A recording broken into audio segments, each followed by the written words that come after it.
How do you sound more conversational, natural on your sports talk show? That's what we'll address in this edition of Q&A with STAA. I'm John Chalesnik. I've got 4 tips for you. The first, avoid using an on-air voice. You should sound the same on air as you do off.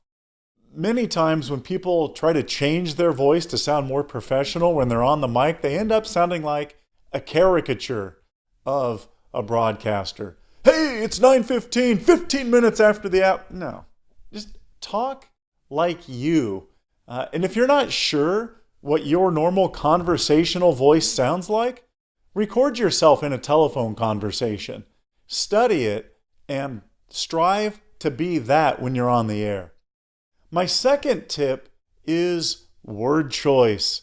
Don't try to sound more formal just because you're talking on the air. Don't use unnatural vocabulary.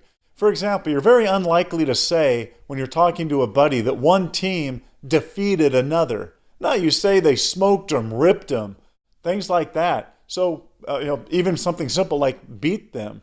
But don't use unnatural vocabulary.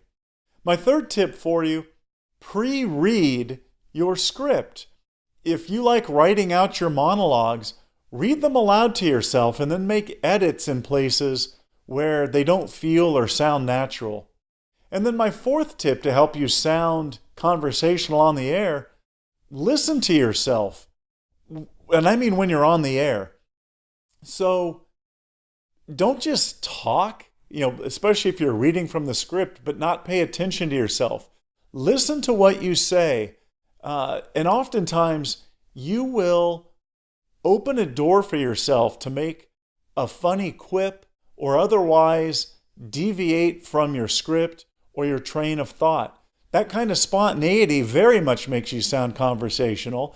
Then, when you finish the spontaneous comment, you return to the script. It's like being on the freeway. You can get off here and there. Just make sure you get back on so that you eventually reach your destination. I hope those tips help you sound more conversational on your sports talk show or your podcast. If you have a question that you would like addressed in an upcoming edition of Q&A with STAA, email it to us, qa@staatalent.com.